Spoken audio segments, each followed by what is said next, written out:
दोस्तों, मध्य पूर्व में तनावपूर्ण हालात के बीच मिस्र ने बॉर्डर में तैनात की भारी फौज, जिससे इस्राएल काफी चिंतित नजर आ रहा है और उन्होंने इसको लेकर अमेरिका से दखल की मांग की है। और अगली खबर में आपको बताएंगे, बगराम एयरबेस से दोबारा पाने को लेकर डोनाल्ड ट्रंप ने अफगानिस्तान को दी थी धमकी, अब तालिबान ने दिया उसी अंदाज में जवाब। आखिर क्यों कहा हम 20 साल लड़ने को तैयार हैं। और इसी के साथ आपको बताएंगे, रूस के फाइटर जेट को मार गिराने पर नाटो में बनी सहमति। जानेंगे कि आखिर अचानक नाटो ने क्यों किया ये ऐलान। तो बिना देर किए बात करते हैं खबरों की। दोस्तों, मध्य पूर्व में चल रहे तनावपूर्ण हालात के बीच मिस्र ने बड़ी संख्या में फौज तैनात कर दिया है, जिसको लेकर इस्राएल काफी चिंतित नजर आ रहा है। इसी बीच मिस्र की जनरल इंफॉर्मेशन अथॉरिटी ने एक बयान जारी किया है, जिसमें कहा गया कि सिनाई प्रायद्वीप में तैनात मिस्री सेना का असली मकसद सिर्फ और सिर्फ सीमा की सुरक्षा है। इसमें आतंकवाद, तस्करी और हर तरह के खतरों से बचाव शामिल है। अथॉरिटी ने साफ किया कि यह सब कुछ शांति संधि के तहत हो रहा है और मिस्र ने कभी भी किसी संधि का या समझौते का उल्लंघन नहीं किया। इसके साथ ही मिस्र ने एक बार फिर ये भी दोहराया कि वो गाजा में सैन्य कार्रवाई बढ़ाने और फिलिस्तीनियों को जमीन से बेदखल करने के खिलाफ है। काहिरा ने साफ कहा कि वो फिलिस्तीनियों के उस हक का समर्थन करता है जिसमें दो राष्ट्र समाधान के तहत 4 जून 1967 की सीमाओं पर एक आज़ाद फिलिस्तीनी देश बने, जिसकी राजधानी पूर्वी यरूशलेम हो। उधर अमेरिकी वेबसाइट एक्सियोस ने खुलासा किया कि इजरायली प्रधानमंत्री बेंजामिन नेतन्याहू ने पिछले सोमवार यरूशलेम में अमेरिकी विदेश मंत्री मार्को रूबियो से मुलाकात के दौरान सीनाई में मिस्र की गतिविधियों की एक लिस्ट सौंपी। रिपोर्ट के मुताबिक नेतन्याहू ने अमेरिकी राष्ट्रपति डोनाल्ड ट्रंप की सरकार से दबाव डालने की मांग की ताकि मिस्र हाल ही में किए गए सैन्य जमावड़े को घटाए। यानी इस्राएल की सीमा के पास जो मिस्र बड़ी संख्या में सैनिक तैनात कर दिया है, इसको लेकर इस्राएल चिंतित नजर आ रहा है। इस्राएली अधिकारियों ने दावा किया कि मिस्र का यह कदम 1979 की मिस्र इस्राएल शांति संधि का सीधा उल्लंघन है। इस समझौते की गारंटी अमेरिका देता है। कुछ इस्राएली अधिकारियों का आरोप है कि मिस्री सेना वहां सैन्य ढांचा बना रही है, जिसमें से कुछ चीजें हमलावर मकसद से भी इस्तेमाल हो सकती है, जबकि उस इलाके में समझौते के मुताबिक सिर्फ हल्के हथियार रखने की ही इजाजत है। एक ही इस्राएली अधिकारी ने कहा कि मिस्र से सीधी बातचीत बेनतीजा रही, इसलिए अब उन्होंने ट्रंप प्रशासन से मदद मांगी। उनका कहना था, जो कुछ मिस्र सिनाई में कर रहा है वो बहुत खतरनाक है और हमें बेहद चिंता में डाल रहा है। लेकिन एक्सियोस के मुताबिक एक मिस्री अधिकारी ने इन तमाम दावों को पूरी तरह झुठला दिया। उन्होंने कहा कि हाल ही में अमेरिका ने इस मुद्दे पर मिस्र से कोई चर्चा नहीं की। वहीं दूसरी ओर दोस्तों, अमेरिकी राष्ट्रपति डोनाल्ड ट्रंप ने अफगानिस्तान को बुरे अंजाम भुगतने की धमकी दी। ट्रंप ने एक पोस्ट में लिखा था, अगर अफगानिस्तान बगराम एयरबेस को अमेरिका को वापस नहीं करता है तो बहुत बुरा होगा।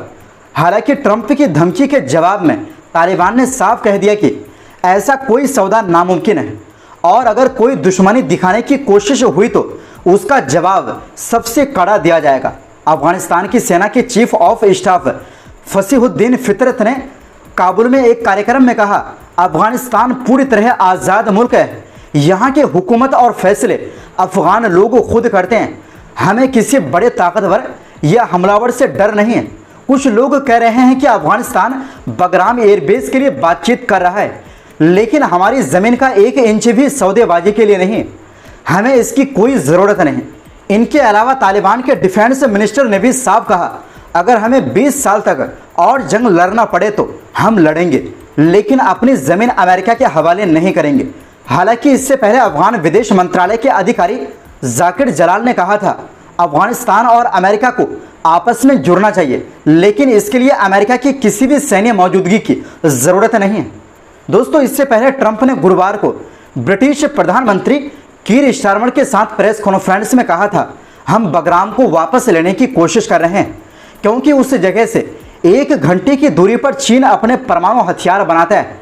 तालिबानी सरकार ने ट्रंप की इस मांग को पहले भी खारिज कर दिया था। उनका कहना है कि सरकार कभी भी अपने इलाके में अमेरिकी सैनिकों की मौजूदगी बर्दाश्त नहीं करेगा। रिपोर्ट के मुताबिक बगराम एयरबेस को 1950 के दशक में सोवियत संघ और अमेरिका की मदद से बनाया गया था। शनिवार को जब ट्रंप से पूछा गया कि क्या वो अड्डे पर कब्जा करने के लिए अमेरिकी सेना भेजेंगे, तो उन्होंने सीधा जवाब देने से इनकार कर दिया और कहा, हम इस बारे में बात नहीं करेंगे। हम चाहते हैं कि बेस जल्दी वापस मिले। अगर वे नहीं देंगे तो आप देखेंगे कि मैं क्या करता हूं। बगराम एयरबेस अफगानिस्तान की राजधानी काबुल से 40 किलोमीटर उत्तर में है। यह अमेरिकी सेना का सबसे बड़ा ठिकाना था। 2001 के बाद अमेरिका ने इसका इस्तेमाल शुरू किया। इस एयरबेस पर बर्गर किंग, पिज्जा हट जैसे रेस्तरां थे। वहां इलेक्ट्रॉनिक्स और अफगानी कालीन बेचने वाली दुकानें भी थी। एक बड़ा जेल परिसर भी था। 2021 में अमेरिकी सेनाओं ने अफगानिस्तान से वापसी की थी। ये वापसी जो बाइडेन प्रशासन के समय हुई थी। उसके बाद तालिबान ने बगराम एयरबेस और काबुल की सरकार पर कब्जा कर लिया। ट्रंप ने बाइडेन के इस फैसले की कई बार आलोचना की। वहीं दूसरी ओर दोस्तों, रूस अपने हमलों का दायरा अब यूक्रेन से भी आगे बढ़ाने लगा है। रूस के ड्रोन अब यूरोपीय देशों के आसमानों में भी दिखाई देने लगे। रूस के इन हरकतों के बाद नाटो देश एक हो रहे हैं और रूस के खिलाफ संयुक्त रूप से एक्शन लेने का फैसला कर चुके हैं। रिपोर्ट के मुताबिक नाटो देशों के एयर स्पेस में अगर कोई रूसी फाइटर जेट आया तो उसे मार गिराया जाएगा। ये बात तय हो गई है। खबरों से पता चला है कि हाल ही में एस्टोनिया में घुसे रूसी फाइटर जेट को गिराने का प्लान था, लेकिन आखिरी समय में रूसी फाइटर जेट को वापस जाने दिया गया। रूस ने सितंबर के महीने में यूक्रेन ही नहीं बल्कि एस्टोनिया, रोमानिया और पोलैंड में अपने हवाई घुसपैठ किए। पोलैंड में घुसे रूसी जेट को मार गिराने के लिए तो ब्रिटेन ने अपने फाइटर जेट भेजे थे। रूस ने 10 सितंबर को पोलैंड के आसमान में अपने ड्रोन भी उड़ाए थे। जानकारी के मुताबिक पोलैंड में 19 रूसी ड्रोन घुस गए थे, जिसके बाद राफेल समेत कई फाइटर जेट ने ड्रोन के खिलाफ कार्रवाई की थी। 13 सितंबर को कुछ ऐसा ही रोमानिया में देखने को मिला था, जहां रूसी ड्रोन घुसने पर F-16 को एक्शन में लगाया गया था। वहीं 19 सितंबर को एस्टोनिया के एयर स्पेस में रूसी फाइटर जेट आने से हड़कंप मच गया था।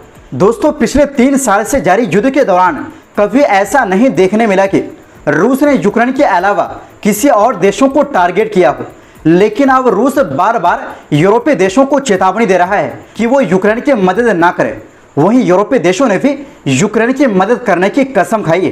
कई जानकार मानते हैं कि रूस ऐसा कर इन देशों की एकता को परखना चाहते हैं, जो उसे आगे की रणनीति बनाने में मदद करेगी। यूरोपीय देशों के यूक्रेन को साथ की एक वजह यह भी है कि यूरोपीय देश ये मानते हैं कि रूस यूक्रेन पर हमले के बाद अपने आक्रमण का दायरा यूरोपीय देशों तक बढ़ा सकता है। तो दोस्तों, फिलहाल के लिए इस रिपोर्ट में बस इतना ही। फिर मिलते हैं एक नई रिपोर्ट्स के साथ।